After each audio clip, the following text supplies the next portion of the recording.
108వ కీర్తనలో నిశ్చయంగా నువ్వు నీ చేతుల కష్టాజీతాన్ని అనుభవించదవు, నువ్వు ధన్యుడవు, నీకు మేలు కలుగును. ఇక్కడ ఇది వాగ్దానంగా మనకు కనబడుతుంది. నిశ్చయంగా నీ చేతుల కష్టాజీతాన్ని అనుభవిస్తావని దేవుడు రాయించాడు. ఒక వాగ్దానం. హల్లెలూయా. నిశ్చయంగా మన చేతుల కష్టాజీతాన్ని మన చేత దేవుడు అనుభవింపజేస్తాడు. నువ్వు సంపాదించిన నీ ఉద్యోగం ద్వారా, వ్యాపారం ద్వారా, వ్యవసాయం ద్వారా, చేసిన వృత్తుల ద్వారా వచ్చే ఆ జీతాన్ని, మన చేతులతో సంపాదించిన ఆ డబ్బు, ఆ ధనాన్ని, ఆ సంపద దేవుడు మనము, మన కుటుంబము అనుభవించేలా చేస్తాడు. హల్లెలూయా. అది వాగ్దానం. అది మనకి ఇచ్చినటువంటి వాగ్దానం. నిజంగా చాలా మంది వారి యొక్క రక్త కష్టాజీతాన్ని అనుభవించలేరు. చాలా మంది వాళ్ళ ఇంట్లో ఉన్నటువంటి విలువైన ఆహార పదార్థాలు తినలేరు అండి. అవునంటే చాలా మంది ఉన్నారు ఇలాంటి వాళ్ళు. ఎందుకో చెప్పిన, ఇంట్లో ఉన్న ఆ విలువైన ఆహార పదార్థాలు ఉంటాయి కానీ వాటికి తినడానికి మనకి ఆస్కారం ఉండదు. ఎందుకో చెప్పమంటారా? అదే తినేటప్పుడు బాగానే ఉంటది, తినే తర్వాత అది మనిషి మరి భయం ఏమవుతుంది, అసలు ఏం జరుగుతుందో కూడా తెలియదు. ఆ ఆహారం తినలేనటువంటి దీనస్థితిలో చాలా మంది ఉంటారు. గొప్ప గొప్ప కుటుంబాలు, గొప్ప గొప్ప ఇళ్లలో చూడండి, మంచి మంచి ఆహార పదార్థాలు ఉంటాయి, కానీ వాళ్ళు తినలేరు. కానీ వాళ్ళ ఇంట్లో ఉన్న పనులు తినేస్తారు. అంటే దేవుడు వాళ్ళకి ఇచ్చాడు. హల్లెలూయా. వీళ్ళకి తినడానికి ఉండదు. ఎందుకంటే ఏదేదో కంప్లైంట్ ఉంటుంది, ఏదేదో ఉంటుంది. షుగర్ అన్నో లేకపోతే బీపీ అనో లేకపోతే ఇంకా రకరకాలు అనేక రకాలైన జబ్బులు, అజీర్ణం, తింటే అరగదు. ఇలా కొన్ని సమస్యలు వారి ఆహారాన్ని తినలేనటువంటి ఉంటారు. దేవుడి పిల్లలకు కాదు, అలా కాదు. వాళ్ళ ఆహారాన్ని సమృద్ధిగా భుజించే కృప దేవుడు ఇస్తాడు మనకి. హల్లెలూయా. అలాగే మరి చేతుల కష్టాజీతాన్ని కూడా చాలా మంది అనుభవించారు. ఇక్కడ నీ చేతుల కష్టాజీతాన్ని మీరు అనుభవిస్తున్నారా? పూర్తిగా మీకు వచ్చే సంపాదన, మీరు సంపాదించే జీతం, నేను నా కుటుంబాన్ని ఎంతో హాయిగా అనుభవిస్తున్నామని ఇక్కడ కూడా చాలా మంది చెప్పలేం. నేను ఎందుకు చెప్పలేం? అది పొద్దుట సాయంత్రం మన చేతికి వస్తుంది, అలా ఇంకొక చేతులకు వెళ్ళిపోతుంది. లేదు, అది ఏదో ఒక రూపంలో మనలోంచి మాయమైపోతుంది. నిజంగా సంపాదన అనుభవించినటువంటి స్థితిలో మనం చాలా మంది ఉంటాం. కానీ దేవుడు వాగ్దానం చేస్తాడు, నీ చేతుల కష్టాజీతాన్ని నువ్వు అనుభవిస్తావు. హల్లెలూయా. నేను నా కష్టాజీతాన్ని అనుభవిస్తాను, మీరు మీ కష్టాజీతాన్ని అనుభవించాలి. హల్లెలూయా. అయితే దేవుడు వాగ్దానం చేస్తున్నాడు, నీవు నీ చేతుల కష్టాజీతాన్ని అనుభవించాలి. దానికి షరతులు ఉన్నాయి. అవునండి, షరతులు. ఈ షరతులు మనం పాటించినట్లయితే నిశ్చయంగా నీ సంపాదన, నీ రాబడి, నువ్వు చేసే ఉద్యోగం ద్వారా సంపాదించే జీతం, వ్యవసాయం ద్వారా సంపాదించే ప్రతిఫలం, నీ ఏదైతే ఉందో ఖచ్చితంగా నీవు, నీ కుటుంబము దాన్ని సమృద్ధిగా అనుభవిస్తారు. దీనికి షరతులు ఉన్నాయి. ఏంటది షరతులు? నీ చేతుల కష్టాజీతాన్ని నువ్వు అనుభవించలేవు. అనుభవించాలని దానికి షరతు ఏంటి? దానికి పైనే ఉంది. 1వ వచనం, యెహోవా యందు భయభక్తులు కలిగి ఆయన త్రోవల యందు నడుచు వారందరూ ధన్యులు. చాలా ధన్యులు. ఎందుకంటే ధన్యత. ఈ భూమి మీద మీరు ఈ భూమిని స్వతంత్రించుకుంటారు, మీరు పరలోక రాజ్యాన్ని కూడా స్వతంత్రించుకుంటారు. ఎప్పుడు? నీ దేవుడైన యెహోవా యందు నీవు భయభక్తులు కలిగి నడుచుకున్న ఎడల నువ్వు ధన్యుడు అవుతావు. అంటే నీవు నీ దేవుడైన యెహోవా మాట ఎప్పుడైతే శ్రద్ధగా ఉంటావో అప్పుడు నిర్దోషిగా మారుతావు, అప్పుడు నీతిమంతుడిగా మారుతావు. నీతిమంతుడు తమ ఫలాన్ని అనుభవిస్తాడట. ఏం చేస్తాడండి? తమ ఫలాన్ని అనుభవిస్తారు నీతిమంతులు. హల్లెలూయా. నీతిమంతులు సుఖముగా జీవించేదరని ఉంది. హల్లెలూయా బైబిల్లో. కాబట్టి మనం ఏం చేయాలంటే, మన దేవుడు అయినా యెహోవా యందు భయభక్తులు కలిగి, అంటే భయభక్తులు కలిగి ఉండడం అంటే మనందరికి తెలుసు. ఏం చేయాలి? ఆయన ఎందుకు భయభక్తులు కలిగి ఉండడానికి మనం ఏం చేస్తే ఆయన ఎందుకు భయభక్తులు కలిగి ఉన్నామని తెలుస్తుంది. ఏం చేస్తే తెలుస్తుంది? నీ యొక్క రెక్కల కష్టార్జితాన్ని అనుభవించాలంటే నీ దేవుడైన యెహోవా యందు భయభక్తులు కలిగి ఉండవు. నీ దేవుడైన యెహోవా యందు భయభక్తులు కలిగి ఉండడానికి నీకేంటి ఆస్కారం? ఎలా తెలుస్తుంది?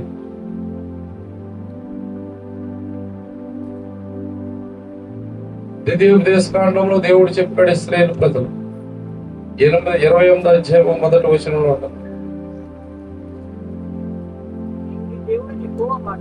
నీవు నీ దేవుడని యెహోవా మాట శ్రద్ధగా విని నేడు నీకు ఆజ్ఞాపించి ఉన్నా ఆయన ఆజ్ఞలన్నీ అనుసరించి నడుచుకుని ఎడలా నీ దేవుడని యెహోవా భూమి మీద ఉన్న సమస్త జనముల కంటే నేను హెచ్చిస్తాడు. నీ దేవుడైన యెహోవా యందు భయభక్తులు కలిగి ఉన్నావంటే నీ దేవుడని యెహోవా మాట నువ్వు ఎప్పుడైతే శ్రద్ధగా ఉంటావో అప్పుడే నీ దేవుడైన యెహోవా యందు నీవు ఏం కలిగి ఉన్నట్టండి? భయభక్తులు. ఆ భయభక్తులు కలిగి ఉండేలా నీవు నీ రెక్కల కష్టార్జితాన్ని నువ్వు దాచునిపించడమే కాకుండా దాన్ని అనుభవించడమే కాకుండా దేవుడు భూమి మీద ఉన్నటువంటి సమస్త జనముల కంటే నిన్ను గొప్పగా పైకి హెచ్చిస్తాడు. ఏమన్నా వాడు చెప్తున్నాడు, తన పిల్లల్ని గొప్ప గొప్ప వాగ్దానాలు ఇచ్చాడు బైబిల్లో. చాలా అమూల్యమైన వాగ్దానాలు. ఇవన్నీ మనకు స్వతంత్రించుకోవాలి. ఏమండి, నీ ఉద్యోగం చిన్నగా ఉందా? ఇప్పుడు నీ ఉద్యోగం చిన్నదే, నువ్వు చేసే వ్యాపారం చిన్నదే, నువ్వు చేసే వ్యవసాయం చిన్నదే, నువ్వు చేసే వృత్తి చిన్నదే, నువ్వు చిన్న దాంట్లోనే ఉన్నావు. దేవుడు నిన్ను ఆ చిన్నదాన్ని చాలా ఉన్నతంగా మార్చగలడు. నీ వచ్చే నెల కొద్దిపాటి జీతాన్ని, చిన్న జీతాన్ని సమృద్ధి అయిన జీతంగా మార్చగలడు. ఆయన చాలా గొప్ప దేవుడు, మన ఎడల నమ్మదగిన దేవుడు, చాలా కృప చూపే దేవుడు అండి. నీ యొక్క పరిస్థితి ఇప్పుడు కొద్దిగా ఉండొచ్చు, తదుకు నువ్వు మహా అభివృద్ధి నొందుతావు యేసుక్రీస్తులో. హల్లెలూయా. దీన్ని బట్టి నీవు ఎప్పుడైతే నీ దేవుడిని యెహోవా మాట శ్రద్ధగా విను, ఆయన ఏం చెప్తున్నాడో, నీతో ఏం మాట్లాడుతున్నాడో నువ్వు ఆ మాటను పట్టుకుని శ్రద్ధగా దాన్ని అనుసరించి క్రమంగా నువ్వు నడిచినడలా నువ్వు నానాటికి ఎదిగిన మొక్క వలె మహావృక్షంలాగా తయారవుతావు. లేదు, నీ సంపాదన, నీ జీతం, నీ రాబడి, నువ్వు చేసే పని, ప్రతి దాంట్లో నువ్వు దీవెన, గొప్ప ఆశీర్వాదం చూస్తావు. హల్లెలూయా. వినాలి మన దేవుడని యెహోవా మాట. శ్రద్ధగా వింటే దేవుడు నిన్ను గొప్పగా ఇచ్చిస్తానంటున్నాడు. అంతేకాకుండా దేవుడు ఇంకా ఏమంటాడంటే దాంట్లో నీ గర్భఫలమును, నీ భూఫలమును, చూడండి, నీ భూఫలమును, నీ పశువుల మందలు, నీ తుక్కుటెద్దులు, నీ గొర్రె మేకలను దీవించబడును. దేవుని స్తోత్రం. హల్లెలూయా. చూడండి, మరలా దేవుడు నీ గర్భఫలాన్ని దీవిస్తానంటున్నాడు. నీ భూఫలాన్ని దేవుడు ఏం చేస్తాడండి? దీవిస్తానంటున్నాడు. హల్లెలూయా. హల్లెలూయా. దేవుడు ఖచ్చితంగా మేలు చేస్తాడు మనకు. ఆయన కీడు చేసే దేవుడు కాదు, మనందరికీ మేలు చేస్తాడు. హల్లెలూయా. చూడండి, నీ గర్భఫలమును, నీ భూఫలమును, నీ పశువుల మందలు, నీ తుక్కిటెద్దులు, నీ గొర్రెలను, మేకలను, మందలను దీవిస్తాను. ఎప్పుడు? నీ దేవుడైన యెహోవా మాట నువ్వు శ్రద్ధగా విను. ఎంతమంది వింటున్నారు? నీకు ఆరోగ్యాన్ని కూడా కలుగు చేస్తాడు. నీ రెక్కలకి ఆరోగ్యాన్ని కలుగు చేస్తాడు. నీ రెక్కలకు ఆరోగ్యం ఉంటేనే కదా నువ్వు పని చేసుకుంటావు. నీ డొక్కలకు ఆరోగ్యం ఉంటేనే కదా పని చేస్తావు. ఆ డొక్కల్లో ఉన్న ఎముకలకు ఆరోగ్యం ఉంటేనే కదా మనం పని చేసుకుంటాం. ఈ ఆరోగ్యాన్ని కూడా ప్రసాదించేది దేవుడే. చాలా మంది పని చేసుకుంటారు, ఆరోగ్యం ఉండదు. ఆరోగ్యం లేక పని చేసుకోలేరు, ఆరోగ్యం లేక వ్యవసాయం చేసుకోలేరు, ఆరోగ్యం లేక ఉద్యోగం చేసుకోలేరు, ఆరోగ్యం లేక మీ వృత్తులను చేసుకోలేరు. అన్నిటికీ ఏ పని చేసుకోవాలన్నా ఆరోగ్యం కావాలి. ఆరోగ్యం కావాలంటే అది మన యేసు ప్రభు ఇస్తాడు. ఆయన యెహోవా రాఫాగా ఉన్నాడు. ఆయన మాట మనం వినాలండి. హల్లెలూయా. ఏమండి, ఆయన ఎందుకు మనకు పాత నిబంధన గ్రంథాలు, ధర్మశాస్త్ర గ్రంథాలు ఎన్నో రాయించారు. ఏమండి, మీరు దేవుడి మాట వింటున్నారా? మరి దేవుడు ఒక మాట చెప్పాడు కొత్త నిబంధనలో, పాత నిబంధనలు అవన్నీ చెప్పుకుంటే మనకు తరం. ఒకే మాట చెప్పుకుందాం, మనం చిన్న మాట చెప్పుకుని ఏమండి, మీరు ఒక దేవుడు ఒక మాట చెప్పాడు మీతో, మీరు సహవాసమును కూడుట మానుతూ అన్నాడు. ఎంతమంది అంటున్నారు? మీరు సహవాసంగా కూడటం మానొద్దని ఒక మాట చెప్పాడు. ఈ దేవుడిని ఏవో మాటనే కదా, అది ఎవరికోవాలి చెప్పారా? అది ఇంకోవాలి చెప్పారండి మాట. పాత నిబంధన కొత్త నిబంధన కూడా దేవుడే రాయించాడు. పాత నిబంధన కొత్త నిబంధన తన ఆత్మ ద్వారానే రచించబడింది. హల్లెలూయా. ఆ పాత నిబంధన ఆయన చెప్పుకుంటే మనకు తరగదు. ఇది ఒక్క మాట, మనం నీ దేవుడైన యెహోవా మాట, ఆయన తన ఆత్మ ద్వారా రాయించిన మాట. మీలో కొందరు సహవాసము మానుకున్నట్టుగా మీరు కూడుట మానుద్దంటారు. అదే తీయండి ఒకసారి ఎబ్రీయులకు రాసిన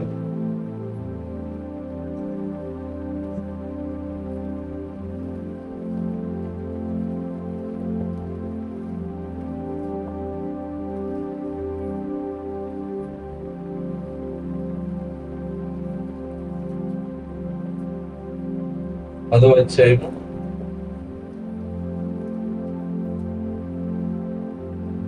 5. కొందరు మానుకున్నట్టుగా సమాజముగా కూడట మానక ఒకరినొకడు హెచ్చరించు ఆ దినము సమీపించటం మీరు సూచన కొలది మరి ఎక్కువగా అలాగూ చేయొచ్చు. ప్రేమ చూపుటకు, సత్కార్యాలు చేయుటకు ఒకరికొకరు పురుకొల్పుకోవాలని ఆలోచన. ఇక్కడ కొన్ని విషయాలు కనబడుతున్నాయి. మనం సమాజంగా కూడట మానొద్దు, అలాగే ఆ దినము సమీపించిన కొలది మరీ ఎక్కువగా అలాగే కూడుకోవాలి, అలాగే చేయాలి, కూడుకోవాలి. అలాగే ప్రేమ చూపుటకును, సత్కార్యాలు చేయుటకు ఒకరినొకడు మనం ఏం చేయాలా? పురికొల్పుకోవాలి, రేపవాలని ఆలోచిస్తాము. ఎలాంటి ఆలోచన కలిగి ఉండాలి. లేదు, ఇది ఒక విషయం ఏంటంటే ప్రభువు రాయించాడు, మీలో కొందరు సమాజంగా కూడుట మానుచున్నట్టుగా సమాజంగా కూడుట మానకండి. లేదు, ఈ మాట ఎంతమంది అంటున్నారు? నీ దేవుడని యెహోవా మాట శ్రద్ధగా వింటే నువ్వు పొలంలోనూ దీవించబడతావు, బయట దీవించబడతావు, లోనికి వెళ్ళేటప్పుడు దీవించబడతావు, బయటికి వెళ్ళినప్పుడు దీవించబడతావు, లోనికి వచ్చినప్పుడు దీవించబడతావు. నీ గొర్రె మేకలు, నీ పశువులు, నీ పాడావులు, పాడి గేదెలు, నీ ఉద్యోగం, నీ వ్యాపారం, నీ వాహనం, నువ్వు చేసే ప్రతి వృత్తి ఖచ్చితంగా నేను దీవిస్తానన్నాడు. కానీ మీ దేవుడని యెహోవా మాట మీరు వింటలేరు. లేదు, మీరు ఒకటే తేడా వచ్చేసింది. ఇక్కడ వాగ్దానం కంటే కనబడుతుంది, కానీ అది నెరవేర్పులో ఉండలేదు. మరి ఎందుకు నెరవేర్పులో రావట్లేదు అంటే అది యాక్టివేషన్ లోకి రావట్లేదు. ఏదైనా బ్యాంకులో డబ్బులు పడ్డాయంటే మనకి సిగ్నల్ రావాలి. డబ్బులు పడినా కానీ దానికి మనకి ఇంకా సిగ్నల్ రాలేదు. కానీ ప్రయోజనం ఏంటి? ఇంకా చూపించట్లేదు. అకౌంట్ లో డబ్బులు పడ్డాయి, చూపించట్లేదు. ఇది కూడా ఆగి ఉండిపోయింది. వాగ్దానం కూడా హల్లెలూయా. వాగ్దానం నీకు సమీపంగా ఉంది, నీ జీవితంలో నెరవేర్పడలేదు. కానీ చూస్తున్నావు, కంటికి కనబడుతుంది, కానీ నీ జీవితంలో వాగ్దానం నెరవేర్పులో లేదు. ఎందుకో చెప్పనా? నీ దేవుడని యెహోవా మాట వినుటలో నీవు అవిధేయులుగా మనము కనబడుతున్నాము. హల్లెలూయా. మానవద్దండి. చాలా మంది కొంతమంది ఆదివారం మానేస్తున్నారు. చాలా సార్లు చెప్పాను. అంటే నేను ఒకటి చెప్తున్నాను, నువ్వు దేవుని చేత భూమి మీద ఆశీర్వదించబడితేనే నువ్వు పరలోకంలో నిన్ను ఆ పేరు పెట్టి పిలుస్తాడు.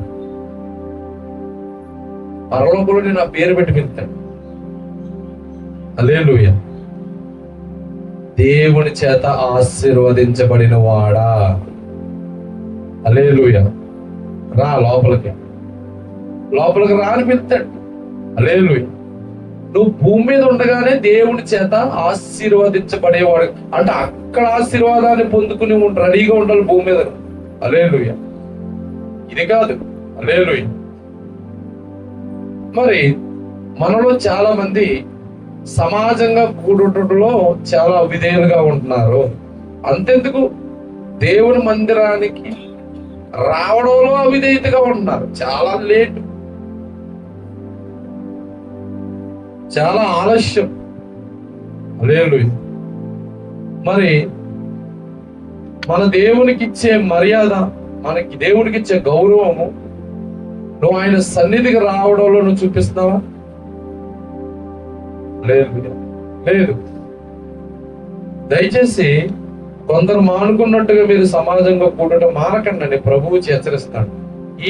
ఈ మాట నువ్వు వినాలి. ఏ పనులు పెట్టుకోకుండా ఆదివారం అట్లా అక్కడెక్కడికి వెళ్తారు. చనిపోయేదాకా ఒకటే గురి పెట్టుకోండి, నేను దేవుని మందిరంలో ఉండాలంతే. హల్లెలూయా. నేను దేవుడి సన్నిధిలో ఉండాలంతే. స్తోత్రం. అలాంటి ఒక సమర్పణకు రావాలి మనం. దేవుడు ఆశీర్వదించడం ఎలా దీవిస్తారన్నాడు. ఊరుకునే కాదు, నీ దేవుడే నేవో మాట నువ్వు శ్రద్ధగా విను. హల్లెలూయా. అన్ని విషయాల్లో దేవుడు నిన్ను ఆశీర్వదిస్తారన్నారు. అలాగే చూడండి, మన అదే అధ్యాయంలో 28 ద్వితీయోపదేశకాండంలో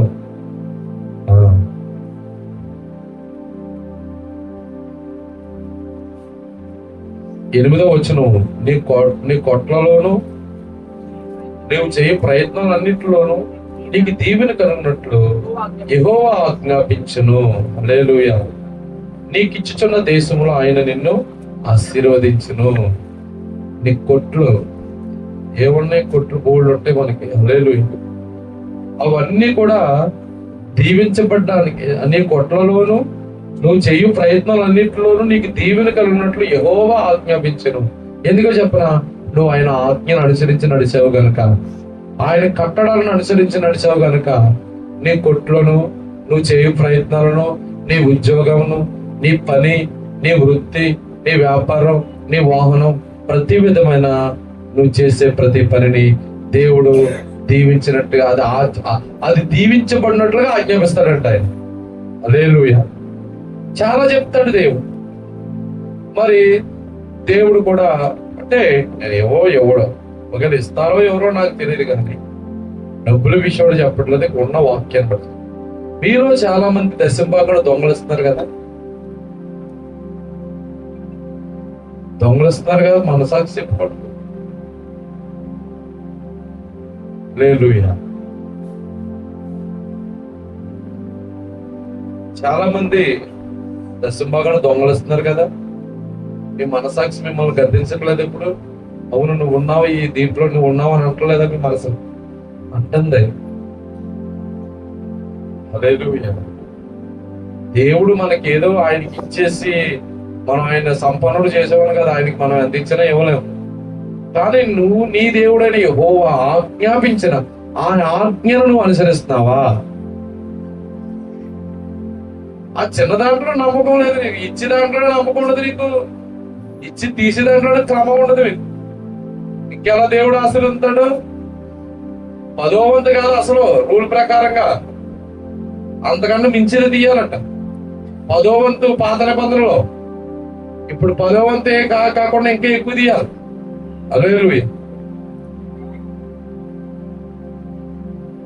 20 వంతు 30 వంతు అలా తీసిన వాళ్ళు చాలా మంది సాక్షి పెట్టానండి. నేను మాత్రం ఆటో తోలినప్పుడు 20 వంతు తీసుకోండి, అంటే 1000 తోలితే 200 తీసుకోండి. నా ఇష్టం, అంటే నాకు ఇవ్వాలనిపించింది. 10వ వంతు కాకుండా 20 వంతు ఇవ్వాలని నాకు అనిపించింది.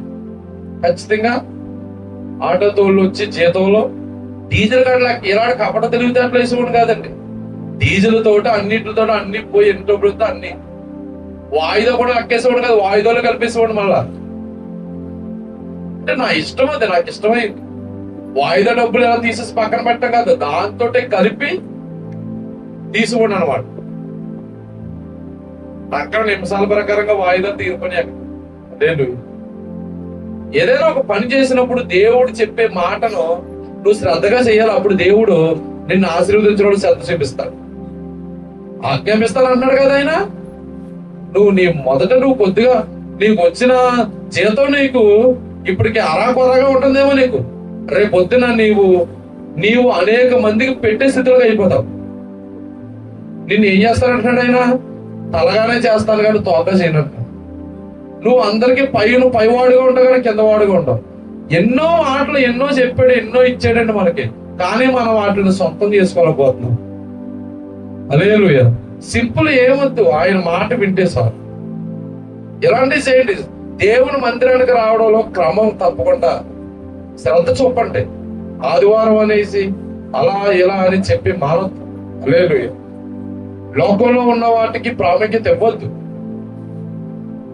ఆ లోకం దాని పోకడ అలా వెళ్ళిపోతుంది, మనం దేవుళ్ళలో పోతున్నాం. హల్లెలూయా. లోకాన్ని వెంబడించొద్దు మనం. హల్లెలూయా. మనం దేవుడిని వెంబడించాలి. అలాగే ఇలాంటి ఆజ్ఞలు ఎన్నో ఉన్నాయి. దయచేసి ఇలాంటి విషయంలో క్రమంగా కానీ మనం నడిస్తే నిశ్చయంగా ఆయన వాగ్దానం చేశాడు, నీ చేతుల కష్టార్జితాన్ని నీవు అనుభవిస్తావు. హల్లెలూయా. ఏమండి, నువ్వు సంపాదించిన సంపాదన నీ పిల్లలకు తక్కకుండా నీకు తక్కకుండా ఎవరికి తక్కడం ఏంటది? అరే, నువ్వు దొంగతనం చేయట్లేదు కదా, ఎవరిని మోసం చేయట్లేదు కదా, ఎవరి దగ్గర అబద్ధాలు ఆడతలేదు కదా, అబద్ధ సాక్ష్యాలు చెప్పి నువ్వు సంపాదించట్లేదు. నీ ఉదయం సాయంత్రం వరకు నీ రెక్కలతో కష్టపడి డబ్బులు సంపాదిస్తున్నావు, నీ యొక్క చెమట కాలుస్తున్నావు, కానీ డబ్బులు సాయంత్రానికి నీ ఇంట్లో ఉపయోగపడట్లేదు. కానీ ఎలా వచ్చి అలా వెళ్ళిపోతుంది. కానీ మరి ఇది చాలా అన్యాయం కదా. ఆ డబ్బులు ఎవరు అనుభవించాలి? నీ కష్టజీతాన్ని ఎవరు అనుభవించాలి? నీవు, నీ కుటుంబం, నీ పిల్లలు అనుభవించాలి. కానీ నువ్వు 100 రూపాయలు సంపాదించే వరకు 150 రూపాయలు వేసి డాక్టర్కి ఇచ్చేస్తున్నావు. ఇంకో 150, ఇంకో 50 కనిపించేస్తున్నావు. అదే ఎలా వస్తున్నారో వెళ్ళిపోతుంది డబ్బు. అరే, సంపాదన ఏంటి అసలు? ఏం జరుగుతుంది? కానీ దేవుడు ఏం చేయడు? వాగ్దానం, నీ చేతుల కష్టజీతాన్ని దీవిస్తున్నాడు. కానీ ఇక్కడ జరిగేది ఏంటి? 100 అవుతుంది, 100తో 50 వేసి 150 మనం సాయంత్రం డాక్టర్కి ఇచ్చేస్తాం. దారుణం కదండి. అలాగే ఒకవేళ కాబోనప్పుడు ఇది కూడా మనకి అది చిక్కుముడే. సంపాదన పొద్దునంతా తినకో సంపాదిస్తున్నాం, సాయంత్రం చక్కగా వస్తాడు బండి మీద, ఆరన కొడతాడు. డబ్బులండి కట్టాలి. ఇది వాస్తవం అండి. ఇది ఎక్కడైనా జరిగేది. నాకే కాదు, మీకే కాదు. నాకు ఒక్కడికే జరగట్లేదు, మీకు ఒక్కడికే జరగట్లేదు. అలా వస్తాడు పాపం. అలా మనం అలా రాసుకుని అలా వెళ్ళిపోతాడు. నువ్వు ఎప్పటి నుంచి కొన్ని గంటలు నువ్వు ఎండలో కష్టపడ్డావు. కొన్ని గంటలు ఎండలో కష్టపడితే ఆ డబ్బులు వచ్చినాయి నీకు. ఆ సాయంత్రం నీట్ గా డ్రెస్ వేసుకుని వచ్చి పట్టుకో. అరే, మరి డబ్బులు అయింది, అది అన్యాయం కదా. అలా జరగడానికి వీల్లేదు. ఆ డబ్బులు వేరొకటి తీసుకోవడానికి వీల్లేదు. అది నీవు, నీ పిల్లలు అనుభవించాలి. నీ చేతుల కష్టజీతాన్ని మీరు అనుభవించాలి. అది దేవుడు కోరుకుంటున్నాడు.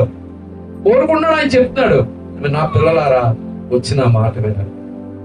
మీ దేవుడని యెహోవా మాట మీరు శ్రద్ధగా ఆలకించిన యెడల మిమ్మల్ని నేను ఆస్తికి కర్తలుగా చేస్తానన్న, ఐశ్వర్యంతులుగా చేస్తానని. బాబు, ఎన్ని ఉన్నాయో అవన్నీ చదువుకోవడమే తప్ప మనము సంపద పొందుకోలేకపోతాం. హల్లెలూయా. ఈ రోజున చాలా కాదండి, నీ దేవుడు ఎన్నో రకాలుగా మీతో మాట్లాడుతున్నాడు. అంటే ఎన్నో వాక్యాలు మనం వింటున్నాం. ఆదివారమే కాదు, పొద్దున్న సాయంత్రం వరకు ప్రతి సోమ, మంగళ, బుధ, గురు, శుక్ర అన్ని రోజుల్లో సెల్లో, టీవీయో, లేకపోతే ఎక్కడ కూర్చున్నా, లేకపోతే ఏదో మూల నీకు వాక్యం వినబడుతుంది. కానీ ఆ వాక్యం నేను పనిచేయట్లేదు. లేదు, ఆ వాక్యాన్ని నువ్వు అనుసరించి నడవట్లేదు. ఎన్ని వాక్యాలు వింటే ప్రయోజనం? ఎన్ని రెక్కలు కడితే మనకు ప్రయోజనం అంటే అది నీలో పనిచేస్తుందా? పనిచేస్తే క్రియ జరుగుతుంది. హల్లెలూయా. అంటే నీకు ఆశీర్వాదమే తప్ప నీకు కీడురాల వాక్యం అలా పనిచేస్తుంది. హల్లెలూయా. ఆ వాక్యము విషం తాగేమనుకో అది ఏం చేస్తుంది? మనల్ని పనిచేస్తుంది. లోపలికి వెళ్ళి ఏం పని చేస్తుంది? మన మరణానికి అప్పగిస్తుంది. అవునంటారా? అదే వాక్యం నీలోకి వెళ్ళినప్పుడు ఆ వాక్యం నీలో పనిచేస్తుంది అనుకో అది నీకు జీవాన్ని కలుగు చేస్తుంది. అది పని చేయట్లేదు అస్సలు. ఒకవేళ చెప్పడు అబ్బా ఈ పాస్టర్ గట్టిగా చెప్తున్నాడా, లేకపోతే ఈ పాస్టర్ భలే చెప్తున్నాడా, లేకపోతే ప్రవసనం పలికాడా, ఈ పాస్టర్ స్వస్థత ప్రార్థన అని సరిపెట్టుకున్నావు అంతే. నువ్వు సరిపెట్టుకోవడం కాదు వాక్యం నీకు వినపడతా, సరి చేసుకోవడానికి వాక్యం వినిపిస్తున్నాడు దేవుడు. సరి చేసుకోవడానికి, సరిపెట్టుకోవడానికి కాదు. బాగా సరిపెట్టరా బాబు, పలానా పాస్టర్ అతను కంటే ఇతర భాష సరిపెట్టుకున్నావా కాదు. నీకు వినబడేది ఆ వాక్యం నువ్వు సరి చేసుకోమని, నువ్వు సరి చేసుకోమని వినబడుతున్న వాక్యం అది. కానీ మనం సరిపెట్టుకుంటున్నాం. హల్లెలూయా. నిజంగా వాక్యాన్ని మనం పట్టుకుంటే నిజంగా చిన్న ఉద్యోగాన్ని, ఒక నౌకరు ఉద్యోగాన్ని ఉన్నతమైనటువంటి ప్లేస్ లోకి తీసుకెళ్ళిపోతాడు ఆయన దేవుడు. హల్లెలూయా. అలాగే చూడండి ద్వితీయోపదేశకాండంలో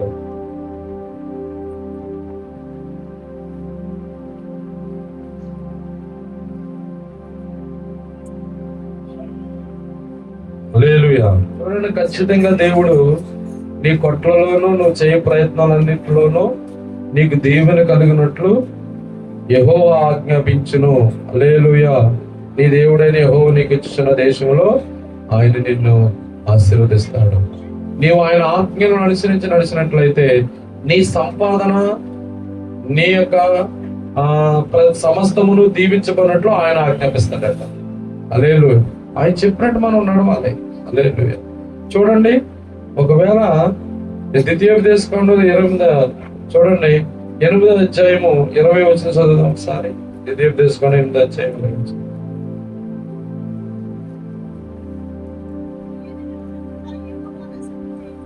నీ ఎదుట నుండకుండా యెహోవా నశింపజేయుచున్న జనములు వినకపోయినట్లు మీ దేవుడైన యెహోవా మాట మీరు వినకపోయినట్లా మీరును వారి వరే నశించరు. ఒకవేళ దేవుడు చెప్పాడు, తన బిడ్డలుగా తను నమ్ముకున్న ప్రజలుగా దేవుడైన యెహోవా మాట శ్రద్ధగా వింటే నిన్ను అన్ని విషయాలు దేవుడు ఆశీర్వదిస్తారంటున్నాడు.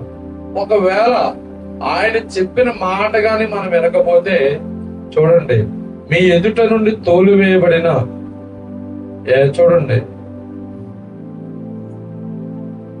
మీ ఎదుట నుండకుండా యెహోవా నశింపజేస్తున్న జనములు వినకపోయినట్లు మీ దేవుడైన యెహోవా మాట మీరు వినకపోయిన యెడల మీరును వారి వలె నశిస్తారు. దేవుడు ఆశీర్వాదమే పొందకపోవడమే కాకుండా తుదకే మనము కనాను దేశంలో ఇశ్రాయేలు ప్రజలు చేరక ముందు ఏ ప్రజలైతే ఉన్నారో ఆ ప్రజలు దేవుడు మాట విననందున వారు ఆ దేశం నుండి బహిష్కరించబడ్డారు, తోలివేయబడ్డారు. అలాగే వారి వలె మీరు గాని నా మాట ఒకవేళ వినకపోతే ఆశీర్వాదం కాదు కదా, మీరు వారి వలె నశిస్తారు అంటున్నాడు. హల్లెలూయా. తప్పగా మనం దేవుణ్ణి నమ్మాం. ఈ భూమి మీద దేవుని పిల్లలుగా భూమి మీద దేవుడు నిన్ను ఆశీర్వదిస్తాడు, పరలోకంలోనూ దేవుడు నిన్ను ఆశీర్వదిస్తాడు. హల్లెలూయా. చూడండి, 37వ కీర్తనలో ఒక మాట మనం చదువుతాం. 37వ కీర్తన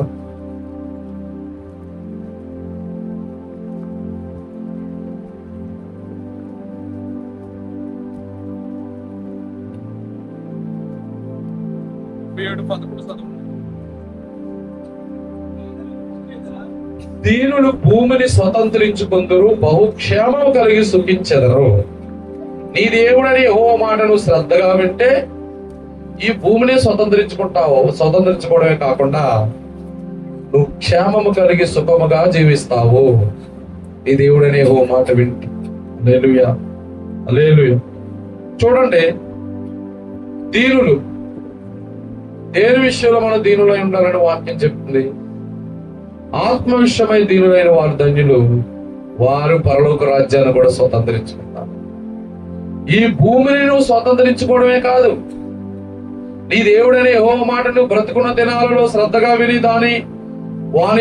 ఆయన యొక్క ఆజ్ఞలను అనుసరించి నడుచుకున్న పిమ్మట ఈ భూమి మీద నీవు ఆశీర్వదించబడమే కాదు, ఈ భూమిని విడిచి వెళ్ళిపోయిన తర్వాత ఆ పరలోకాన్ని కూడా నువ్వు స్వతంత్రించుకుంటున్నావు. దేవుని స్తోత్రం. ఆయన మాట వింటే లాభాలు ఉన్నాయి. వినకపోతే ఇందాక 8వ అధ్యాయం 20వ వచనం జరిగినట్లుగా మనం సమస్తాన్ని కోల్పోతాం.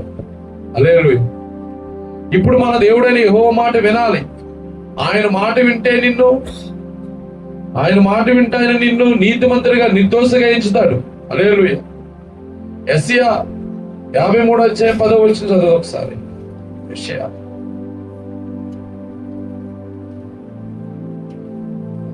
3వ అధ్యాయం 10వ వచనం. 3:10. మీకు మేలు కలిగిన నీతిమంతులతో చెప్పుము, వారు తమ క్రియల ఫలమును అనుభవించరు. హల్లెలూయా. చూడండి, మేలు కలిగిన నీతిమంతులతో చెప్పన్నాడు. యెషయా ప్రవక్త ద్వారా దేవుడు మాట్లాడుతున్నాడు. నీతిమంతులకి ఏం కలుగుతుందంట? మేలు కలుగుతుంది. హల్లెలూయా. నీకు మేలు కలిగిన నీతిమంతులతో చెప్పమన్నాడు. అలాగే దాని కింద మాట, వారు తమ క్రియల ఫలమును అనుభవిస్తారు. మన క్రియల ఫలమును ఈ భూమి మీద అనుభవిస్తావు, చనిపోయిన తర్వాత నువ్వు అనుభవిస్తావు. హల్లెలూయా. ఈ భూమి మీద కూడా ఈ భూమిని నువ్వు స్వతంత్రించుకుంటావు. అంటే దీనులు భూమిని స్వతంత్రించుకుంటారు. అంటే నువ్వు ఎందుకు స్వతంత్రించుకున్నావు? ఎందుకు ఆ కృప దేవుడు నీకు ఇచ్చాడంటే, నీ దేవుడని యెహోవా మాట నువ్వు శ్రద్ధగా విని దాని ప్రకారంగా జీవించావు గనక దేవుడు ఆ కృప ఇచ్చాడు. తర్వాత మత్తయి సువార్త 5వ అధ్యాయంలో 2వ వచనం చూడు.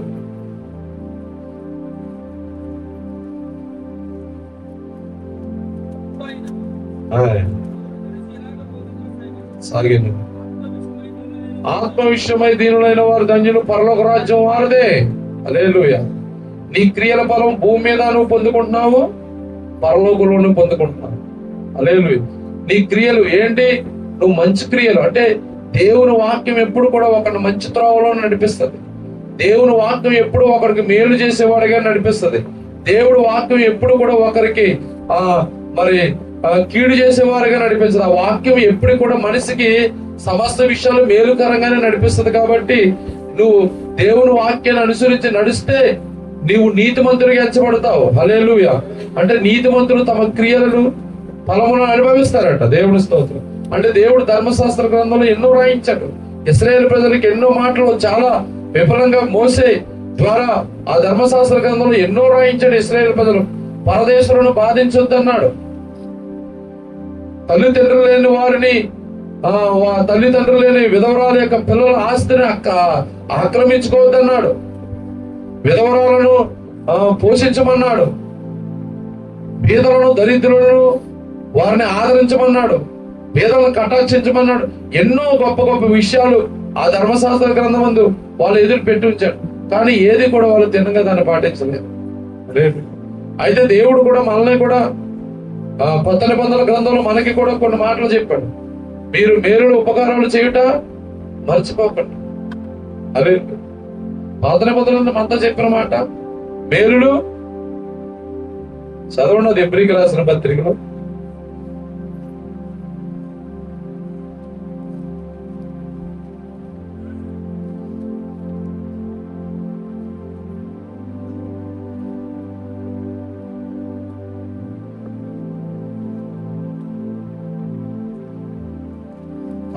13వ అధ్యాయము 15లో లాస్ట్ వైజ్ చదివాను. 16 చదవండి. 16 అండి. 13, 16. అట్టి యాగములు దేవునికి ఇష్టమైన ఉపకారము ధర్మము లేదు. ఏం చేయాలండి ఇప్పుడు మనం? ఇలాంటివన్నీ చేయమన్నాడు ఆయన పాత నిబంధనలో. మనకి చెప్పాడు దేవుడు ఉపకారము ధర్మం. మనం చేస్తున్నాం ఉపకారం ఇతరులకు ఉపకారం చేస్తున్నాం. మనం దిక్కులేని ఏమన్నా ధర్మం చేయగలుగుతున్నామా? ధర్మం. హల్లెలూయా. ఉపకారం చేస్తున్నారండి మీరు, ఇతరులకు ఉపకారం. ఆయన ఉపకారులకే ఉపకారి మన దేవుడు. హల్లెలూయా. ఆయన ఉపకారికి ఉపకారి కాబట్టి మనల్ని కూడా ఇతరులకు ఉపకారం ధర్మం చేయట మీరు మర్చిపోద్ది అన్నాడు. లేదు, ఇది తప్పనిసరిగా మనం చేయాలి. ఎంతమంది చేస్తున్నారు మీరు ధర్మం?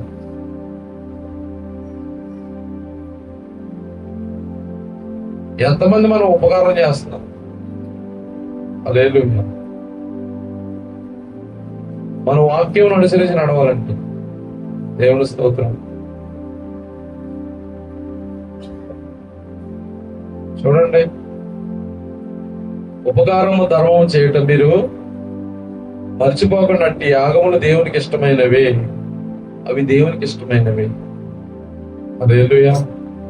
మనలో చాలా మంది ఉపకారం చేయము, ధర్మం చేయము. వారికి అసలు దేని విషయంలో కూడా చాలా మంది నాకెందుకు అన్నట్టుగా ఉంటారు. హల్లెలూయా. అలాగే దేవుని పరిచర్యలో కూడా, ఆయన పరిచర్యల్లో కూడా అన్ని విషయాల్లో మీరు ముందుండాలి. అంటే స్తోత్రం. అంటే డబ్బుల విషయం నాకు అనవసరంగా చెప్పాలి కదా, చెప్తాను. చాలా మంది దేవుడి పరిచర్యలు కూడా చాలా మంది వెనక్కే ఉంటారండి. నేను గమనిస్తాను.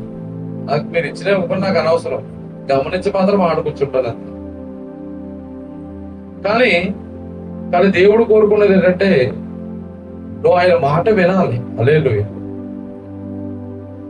దేవుడు చెప్పాడు, ఎవడైతే దేవుడికి ఉత్సాహంగా ఇస్తాడో వారిని ఉత్సాహంగానే దేవుడు ఆశీర్వదిస్తాడంట. హల్లెలూయా. అది దేవుడు రాయించిన మాటే, అది ఎవరో మనుషులు రాయలేదు. అపోస్తలుడైన పౌలులో ఉండే పరిశుద్ధాత్మ దేవుడు రాయించాడు. హల్లెలూయా. కాబట్టి మనం మన దేవుడైన యెహోవా మాట అన్ని మాటలు శ్రద్ధగా వినాలి. ప్రతిదీ ఆయన ఏదైతే చెప్తున్నాడో అవన్నీ కూడా శ్రద్ధగా వినాలండి. దేవుని స్తోత్రం. చూడండి, ఇందాకేం చదివి మనం సామెతలు 1:33 చదువుతాం ఒకసారి.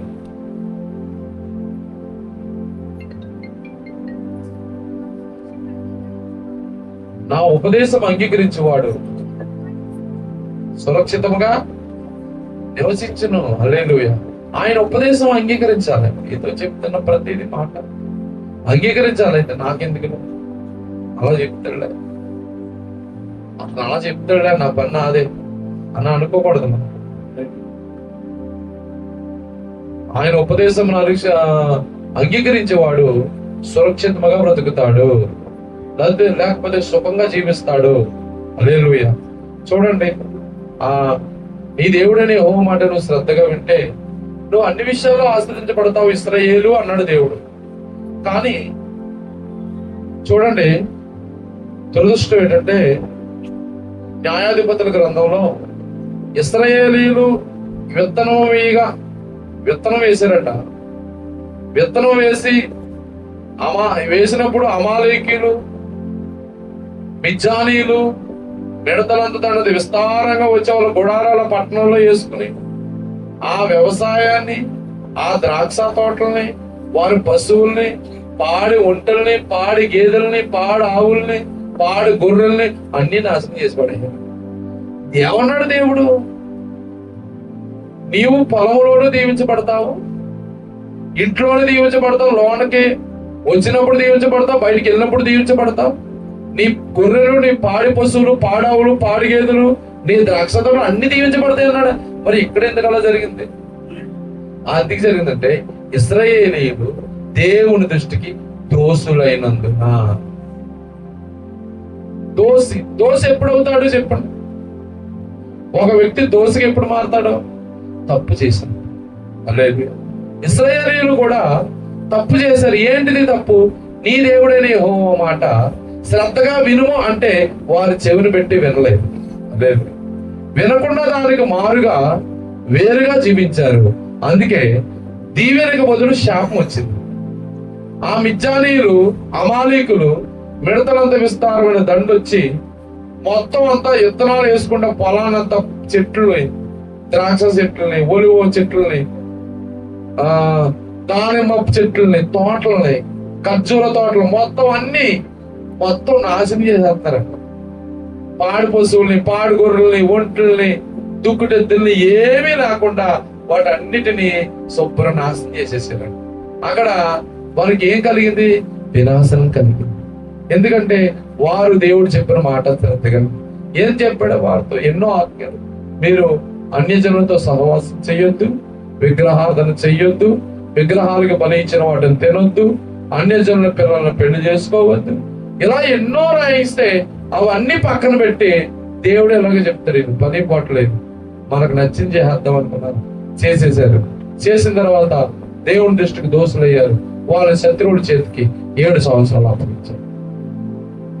లేదు, ఒకవేళ నువ్వు ఆ స్థితిలో ఉన్నావు, ఒకవేళ నీ కుటుంబంలో ఆశీర్వాదం దేవుడు చేసిన వాగ్దానం పనిచేయట్లేదేమో నీ కుటుంబంలో,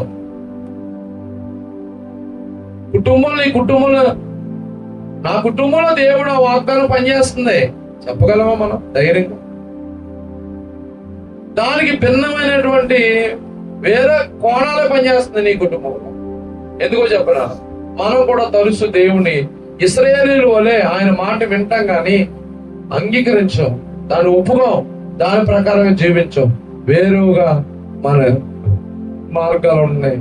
అందుకే మనం కూడా ఏ విధమైన ఆశీర్వాదాన్ని, అలాగే మన చేతుల కష్టాజీతాన్ని మనం పూర్తిగా అనుభవించినటువంటి హీనమైన స్థితిలో ఉన్నాం. హల్లెలూయా, హల్లెలూయా. చూడండి, వాళ్ళు చెప్పాడు, మీరు నా మాట వింటే సమస్త విషయాల్లో మిమ్మల్ని దీవించబడడానికి నేను ఆజ్ఞాపిస్తానన్నాడు. కానీ ఇక్కడ జరిగింది ఏంటి? జరిగింది పాడు చేశారు. 7వ అధ్యాయం న్యాయాధిపతులు, 6వ అధ్యాయం న్యాయాధిపతులు మొదలు వచ్చిన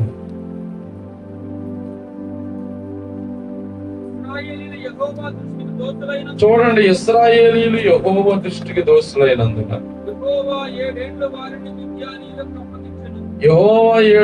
వారు మిద్యానీయులకు అప్పగించారు.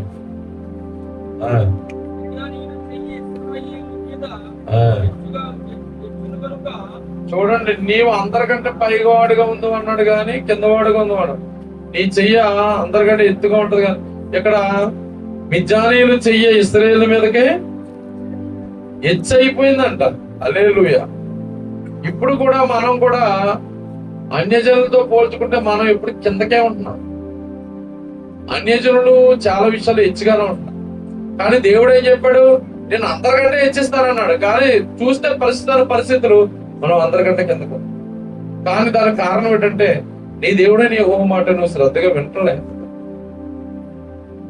వింటాననుకుంటున్నావు అంతే, వింటలే. హల్లెలూయా. సొలొమోను విన్నాననుకున్నాడు, సంసోను విన్నాననుకున్నాడు కానీ వింటలే. చెప్పింది వేరు, చేసింది వేరు. దేవుడు నాతోనే ఉన్నాడు అనుకున్నాడు కానీ ఉంటలే. ఎప్పుడు వదిలిపెట్టాడు? కాడికి వెళ్ళాడు, దొంగలో దొరికాడు, తీసుకుపోయి. చెబుతాను మన పరిస్థితి. హల్లెలూయా. భూమి మీద ఆశీర్వాదం ఉన్నది ఏముండదు. దేవుడు వాగ్దానం చేశాడు, నీ చేతుల కష్టాజితం నువ్వు అనుభవించాలి అంటే నీ దేవుడు అని యెహోవా మాట శ్రద్ధగా విను. నీతో ఏం చెప్తాడో దాని ప్రకారంగా అనుసరించున్నాడు. అప్పుడు నిశ్చయంగా నిన్ను సమస్త విషయాల్లో దేవుడు నువ్వు దీవెన నొందినట్టు ఆయన ఆజ్ఞాపిస్తాడు. హల్లెలూయా, స్తోత్రం. చెప్పాడు, ఇందాక చెప్పాను కదా, నువ్వు సహవాసంగా కూడుట మానొద్దు. అందరు మానుకున్నట్టు మీరు మానొద్దు. అలాగే రెండవది, దేవునికి ఇచ్చేటప్పుడు నీ చెయ్యి ఎప్పుడు పొరచ చేసుకోకు. అప్పుడు పొడుగ్గా సాపినికి ఇస్తాడు. నువ్వు ఇచ్చినప్పుడు కొరస చేసుకుంటున్నావు. ఇది ఎలాగ అడగడం, నేను ఎలాగే ఇవ్వను. దీన్ని ఆసరా పెట్టుకోకుండా సుమి మీకు వచ్చిన దీవుని పోతాను. నేను ఎలాగ అడగను మిమ్మల్ని. దీన్ని ఆసరా పెట్టుకున్నారనుకో మీకు వచ్చింది పోతాను. హల్లెలూయా. ఇది మాత్రం వాస్తవం. ఇది స్తోత్రం. దేవుడు తన పనులకి ఎలాగైనా డబ్బులు రప్పిస్తాడు, ఏ విధమైన మార్గాలు తెలుస్తాడు. కానీ ఆయన పనిలో నువ్వు పాలుభాగస్తుడిగా ఉన్నావా? పాలుభాగస్తురాలుగా ఉన్నావా? ఆ పనిలో నీ చెయ్యి విప్పబడిందా? విప్పబడిందా? దయచేసి ఆయన పరిచర్యలో నీ చెయ్య విప్పబడుతుందో మూతపడుతుందో చూసుకో. లేదు, చూస్తున్నాడు నిన్న ఆయన. నువ్వు విప్పింది చూస్తున్నాడు, నువ్వు బిగబట్టింది చూస్తున్నాడు. నువ్వు బిగబడితే ఆయనే బిగబడతాడు. నీ విప్పితే నీ క్రియల ఫలం నువ్వు అనిపిస్తావు. ఎవరో నీ క్రియల ఫలము నువ్వు అనుభవిస్తావు. నువ్వు ఏది చేస్తావో దానిని ఖచ్చితంగా అనుభవిస్తావు. హల్లెలూయా. నువ్వు దేవుడి కొరకు నువ్వు విత్తావు అనుకో, అది నీకు నూరంతర ఫలంగా మారి మరల నీ ఇంట్లోకి రాబోతున్నది. హల్లెలూయా. చూడండి, ఇసాకు ఆ దేశమందు ఉన్నవాడై విత్తనం వేయగా అతను ఎంత ఫలాన్ని పొందాడు? నూరంతర ఫలాన్ని పొందాడు. సమృద్ధి అయినటువంటి ఆశీర్వాదం వచ్చింది. ఎవరికే? ఇసాకు. ఎందుకు వచ్చింది? ఇసాకు దేవుని యందు భయభక్తులు గలవాడు కనుక. తన తండ్రి అయిన అబ్రహాము దేవుడైన మరి యెహోవా దేవుని మాట అబ్రహాము ఎలా విన్నాడో ఇసాకు కూడా అలాగే విన్నాడు. అబ్రహాము విన్నాడు, దీవించబడ్డాడు. ఇసాకు విన్నాడు, దీవించబడ్డాడు. అలా క్రమేణా మన దగ్గరకు వచ్చింది. మనం వింటున్నాం కానీ దీవించబట్టలేదు. హల్లెలూయా. ఎందుకు? జరిగేది ఏంటంటే వాళ్ళు విని దాని ప్రకారంగా నడిచారు. మన దగ్గర గుర్తులోకి వింటున్నాం కానీ దాని ప్రకారంగా నడపట్లేదు. అందుకే మన దగ్గర గుర్తులోకి కొంచెం మారిపోతున్నాయండి. కాదు. హల్లెలూయా. ఇసాకు ఆ దేశమందు ఉన్నవాడై విత్తనం వేయగా నూరింతల ఫలాలను పొందుకున్నాడంట. అంటే ఇసాకు దీవించబడ్డాడు. దానికి కారణం ఏంటంటే ఇసాకు కూడా దేవుని యందు భయభక్తులు గలవాడు. దేవుని మాట శ్రద్ధగా విన్నాడు. తన తండ్రి వలె తన దేవుడని యెహోవా మాటను ఎక్కడ కూడా తిరస్కరించలేదు. అందుకే సమస్త విషయాల్లో కూడా అబ్రహామును ఆశీర్వదించినట్లుగా ఇసాకును కూడా దేవుడు ఆశీర్వదించాడు. హల్లెలూయా. చూడండి, అలా ఇంకో విషయాలు మనం చదువుకొని ముగిద్దాం. చివరిగా ఇందాక చూడండి, ఇందాక 37వ కీర్తన ఒకసారి తీద్దాం. 37వ కీర్తన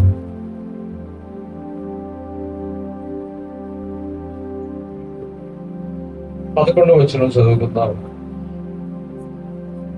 దీనులు భూమిని స్వతంత్రించుకుంటారు, బహుక్షేమం కలిగి సుఖంగా జీవిస్తారని వాక్యం చదివిస్తారు. హల్లెలూయా. అయితే దీనులు భూమిని స్వతంత్రించుకుంటారు. ఈ భూమిని స్వతంత్రించుకోవడమే కాకుండా ఆత్మ విషయమై దీనులైన వారు పరలోక రాజ్యాన్ని ఏం చేసుకుంటారండి? స్వతంత్రించుకుంటారంట. దేవుని స్తోత్రం. హల్లెలూయా. హల్లెలూయా. చూడండి, అయితే ఈ భూమిని నువ్వు స్వతంత్రించుకోవడమే కాకుండా నువ్వు పరలోక రాజ్యాన్ని కూడా స్వతంత్రించుకున్నావు. దేనికని? నీ దేవుడిని యెహోవా మాట శ్రద్ధగా విన్నావు కాబట్టి. హల్లెలూయా. చూడండి, మరి ఇంకొక మాట చదివి మనం ముగిద్దాం. మత్తయి సువార్త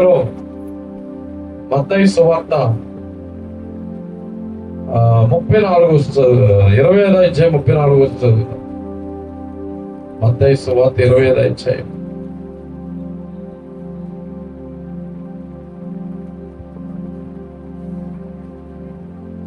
చూడండి, అప్పుడు రాజు తన కుడివైపునున్న వారిని చూచి, నా తండ్రి చేత ఆశీర్వాదించబడిన వారులారా రండి, లోకం పుట్టినది మొదలుకొని మీ కొరకు రాజ్యాన్ని స్వతంత్రించుకోండి. హల్లెలూయా. కుడివైపు వీళ్ళందరూ ఎవరంటే బ్రతుకున్నంత కాలం కూడా దేవుడు తండ్రి అయిన దేవుడి మాటను శ్రద్ధగా విని భూమి మీద ఆశీర్వదించబడి అలాగే చనిపోయిన తర్వాత కూడా వారి కొరకు సిద్ధపరచబడిన పరలోకాన్ని స్వతంత్రించుకునేటువంటి వారు. హల్లెలూయా. దేవుడు వాళ్ళు అంటున్నాడు, రండి, నా తండ్రి చేత ఆశీర్వదించబడిన వారులారా రండి, లోకం పుట్టింది మొదలుకొని మీ కొరకు సిద్ధపరచబడిన రాజ్యమును స్వతంత్రించుకోండి. అలేలు ఇంతగా చెప్తారంటే వాళ్ళు బ్రతుకుండగా దేవుణ్ణి చెప్పే ప్రతి మాట చేసి బ్రతికారు. అంటే ధర్మశాస్త్రంలో ఎన్నో మాటలు రాయించాడు, అవన్నీ కూడా వీళ్ళ జీవితంలో అన్వయించారు. పేదలను కటాక్షించేవాడు ధన్యుడు అన్నాడు. అవునండి. పరదేశులను బాధించొద్దన్నాడు. విధవరాలని మోసం చేయొద్దన్నాడు. దిక్కులేని దరిద్రుల యొక్క ఆస్తిని కాజేయవద్దన్నాడు. ఇలా ఎన్నో చెప్పాడు. రోగులను పరామర్శించమన్నాడు. శరసాలలో ఉన్న వాళ్ళని దర్శించమన్నాడు. ఎన్నెన్నో రాయించాడు. అవన్నీ కూడా వీళ్ళు విన్నారు, దాని ప్రకారంగా జీవించారు. కాబట్టి వాళ్ళని చూసి అంటున్నాడు, దేవుని చేత ఆశీర్వదించబడిన వాళ్ళారా రండి, లోకం పుట్టిన మొదలుకొని మీ కొరకు సిద్ధపరిచిన ఈ పరలోక రాజ్యం మీదే అంట. లేదు, నువ్వు భూమి మీద నువ్వు ధన్యుడుగా కాకుండా చనిపోయిన తర్వాత కూడా గొప్ప మహాధన్యత నువ్వు పొందుకుంటున్నావు. చూడండి వాళ్ళు ఏం చేశారంట, వాళ్ళు చేసినవి దేవుడు మరలా తిరిగి చెప్తున్నాడు వాళ్ళకి. కింద చూడండి, నేను ఆకలి కొంటిని మీరు నాకు భోజనం పెట్టారు, దప్పిక కొంటిని నాకు దాహం ఇచ్చుతుంది, పరదేశన ఇంటిని నన్ను చేర్చుకుంటుంది, దిగంబర ఇంటిని నాకు బట్టలు ఇచ్చుతుంది, రోగి ఇంటిని నన్ను చూడవచ్చుతుంది, చెరసాలలో ఉంటేనే నా యొద్దకు వచ్చిదరని చెప్పుము. అందుకు నీతిమంతుడు, ప్రభువా ఎప్పుడు నీవు ఆకలి గురి ఉంటేవో చూసి నీకు ఆహారం ఇచ్చేదమే, నీవు దప్పిగా ఉండు చూసి ఎప్పుడు దాహం ఇచ్చేదమే, ఎప్పుడు పరదేశమైనడు చూసి నేను చేర్చుకుంటమే, దిగంబరమైనడు చూసి బట్టలు ఇచ్చేదమే, ఎప్పుడు రోగైనడు చూసి చెరసాలను చూచి నీ ఎందుకు వచ్చితమని ఆయన అడిగేదారు. అందుకు రాజు, మిక్కిలి అల్పులైన ఈ నా సహోదరులు ఒకరికి మీరు చేసిదిరి గనక నాకు చేసిదిరని నిశ్చయముగా మీతో చెప్పిదనని వారితో అన్నారట. చూడండి, దేవుడు చెప్పాడు, మేలులు ఉపకారములు ధర్మము చేయటం మర్చిపోకండి, ఇవి దేవునికి ఇష్టమైనవి అని వాక్యం జపిస్తుంది. హల్లెలూయా. అంటే వీళ్ళు ఎవరికి చేశారండి? ఉపకారం పేదలకు చేశారు, దిక్కులోనికి చేశారు, సెరసాల ఉన్న వాళ్ళకి చేశారు, రోగి మంచం మీద పడిన వాళ్ళకి చేశారు. ఇవన్నీ ఎవరు చెప్పారండి? బతికుండగా వాళ్ళు దేవుని పిల్లలుగా ఉండగా ధర్మశాస్త్ర గ్రంథంలో రాయించాడు, ఇలా చెయ్యండి మీరు, అలా చెయ్యండి అని చెప్తే అవన్నీ చేసేసారు. వీళ్ళు చేసి వాళ్ళు దేవుని దృష్టిలో నీతిమంతులుగా తీర్చబడ్డారు. హల్లెలూయా. నీతిమంతులు తమ ఫలాన్ని అనుభవిస్తారు. దేవుని స్తోత్రం.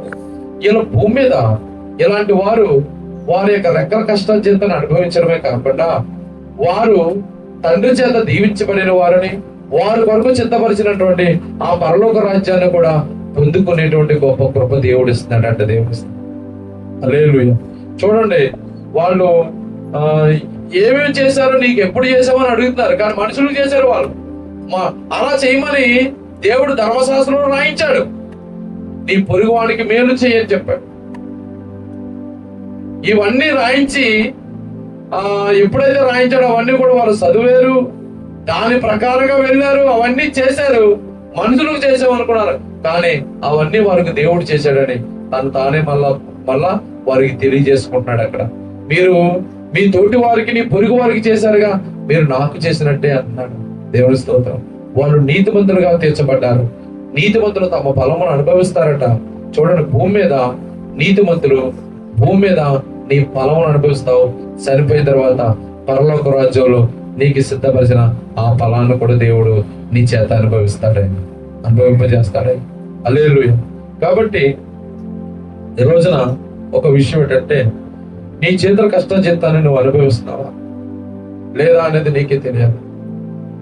ఎవరి డబ్బులు ఎలా వస్తున్నాయి, ఎవరి డబ్బులు ఎలా పోతున్నాయి అనేది అది దేవుడికే తెలాలి. రెండవది నీకు తెలాలి. అదే. కానీ దేవుడు అంటున్నాడు, నీ చేతుల కష్టం చేస్తాను నేను ఆశీర్వదిస్తాను, నా మాట వింటారా మీరు అని చెప్తాను. అదే. చాలా మంది విన్నట్టుగానే ఉంటారు కానీ వింటలే. చాలా మంది విన్నట్టుగానే ఉంటారు, వింటలేదు. దేవుని స్తోత్రం. కానీ వినాలి, దేవుడు గొప్పవాడు. ఆయన అద్భుతాలు, ఆశ్చర్యమైన కార్యాలు చేయగలడు. చాలా అద్భుతాలు చేయగలడు. నమ్మకంగా ఆయన దగ్గర పనిచేస్తే నమ్మకమైన ప్రతిఫలాన్ని దేవుడు మనకిస్తాడు. అదే. కానీ మీరు చాలా మంది వాక్యానికి అవిధేయులుగానే ఉన్నారు. మరి దేవుడు చూడండి, చాలా ఇందాక మొదలు చెప్పాను, నువ్వు సహవాసంగా కూడడం మానొద్దు. చాలా మంది మంచినీళ్ళు తాగినట్టుగానే సహవాసం మానేస్తారు. అవునంటారు కాదంటారు. ఏదైనా పక్కింట్లో ఫంక్షన్ జరిగితే నువ్వు కొడుకు మానేస్తున్నావు. దేవుడు చెప్పాడు సహవాసంగా కూడటం మానొద్దు. అలాగే సహవాసంగా కూడటం మానొద్దు. దేవుడు రెండో మాట ఏంటంటే, నీ చేతుల కష్టాజీతం ద్వారా సంపాదించిన సంపాదనలో నీ దేవుడికి నువ్వు అర్పిస్తున్నావా? నిజాయితీగా ఉన్నావా దాంట్లో? నువ్వు నిజాయితీగా లేకే నీ సంపాదన చంచలో వేస్తున్నావు, దానికి చిల్లుంది, కిందకి కారిపోతుంది. లేదు, నమ్మకంగా ఉన్నాడు దేవుడి దగ్గర. దేవుడి దగ్గర నమ్మకంగా ఉండాలి ప్రతి విషయంలో. మీ దేవుడైన ఏవో మాట శ్రద్ధగా వినండి, ఇదే చెప్తాడు. లేదు, ఇంకెక్కువ ఏం చెప్పట్లేదు. సహవాసంగా కూడండి, మానకండి దేవుడి సన్నిధికి. అలాగే మీరు వచ్చిన మీ చేతుల కష్టాజీతాన్ని మీరు దాంట్లో మీ చేతులతో సంపాదించిన దాంట్లో 10వ వంతు తెచ్చి దేవుడికి ఇవ్వండి. కాదు, అప్పుడు చూడండి, దేవుడు నీవు దీవించబడినట్టుగా ఆయన ఆజ్ఞాపిస్తాడట. మన డబ్బులు ఊరికనే పక్కన ఎందుకు తినాలి? ఊరికనే డాక్టర్ల చేతులకి ఎందుకు పోవాలి? ఊరికనే వేస్ట్ గా మనం వడ్డీలు ఎందుకు కట్టాలి? కాని దానికి మన డబ్బులు ఎందుకు చెల్లించాలి? అది నీవు సంపాదించుకున్నావు కదా, నీవు కష్టపడి నీ చేతిలో పని చేసుకున్నావు కదా, దాన్ని దేవుడు ఆశీర్వదిస్తానంటున్నాడు కదా. ఒక్కసారి ఈ రోజు ఆయన మాట వింటే నీ చేతుల కష్టాజీతం నువ్వు నీ పిల్లలు సుఖంగా అనుభవిస్తారు. హల్లెలూయా. ఈ భూమిని నువ్వు ఈ భూమి మీద ఎన్నో ఆశీర్వాదాలు ఇచ్చాడు. నేను గొప్పగా దీవిస్తానంటున్నాడు. దీవించడమే కాకుండా నీ కొరకు ఆయన పరలోక రాజ్యాన్ని కూడా సిద్ధపరిచాడు. నువ్వు భూమి మీద ఆయన మాట వింటేనే ఈ భూమి మీద నువ్వు దీవించబడతావు. అటు చనిపోయిన తర్వాత మన కొరకు ఒక మంచి గొప్ప అమూల్యమైన ఒక చోటు, ఒక ప్రాంతం, ఒక స్థలము, ఒక రాజ్యం మన కొరకు సిద్ధపరచబడి ఉంది. దానిలో కూడా దేవుడు మనం పిలుస్తాడట. అదే కాబట్టి మనం అందరూ కూడా మన దేవుడి మాట శ్రద్ధగా విందాం. అంటే ఏ మాటలో నువ్వు పడిపోయావు నీకు తెలుసు. దేవుడు ఏమేమి నీకు చెప్పాడో నీకు తెలుసు. మరలా తిరిగి ఒక్కసారి జ్ఞాపకం చేసుకుని ప్రార్థన చేసుకుందాం. ప్రభువా, నువ్వు చెప్పిన ప్రతి మాట నేను వింటానయ్యా. ఇదిగో నీ చేతుల కష్టార్జితాన్ని నేను ఇదిగో ఆశీర్వదిస్తాను నువ్వు చెప్పి వాగ్దానం చేశావు. కానీ ప్రభువా, మరి చాలా రోజుల నుంచి నా కష్టార్జితం ఏమైపోతుందో నాకు తెలియట్లే. అది ఎలా వస్తుందో, ఎక్కడ కూడా అభివృద్ధి లేదు, ఎక్కడ కూడా ఎదుగుదల లేదు. ఎక్కడేసిన గొంగలు అక్కడే ఉంటుంది. ఎంత కష్టపడినా, ఎంత శ్రమ రోజు పనిచేసినా ఎలాగొచ్చింది అలాగే పోతుంది. ప్రభువా, ఇదిగో నేను చేసిన తప్పు నీ మాట వెనకే నన్ను క్షమించు, నన్ను మరలా జ్ఞాపకం చేసుకో. నీవు చెప్పిన మాట నేను విని దాని ప్రకారంగా నడుచుకుంటాను. దయచేసి నాకు సహాయం చేసి నా చేతుల కష్టాజీతం నేను అనుభవించేలాగా, తర్వాత నా కొరకు నువ్వు సిద్ధపడితే రాజ్యాన్ని పొందుకునేలాగా ఈ భూమి మీద అట్లాంటి కృప నాకు దయచేయండి ప్రభు అని చిన్న ప్రార్థన చేసుకుందాం ఎవరికి వాళ్ళు.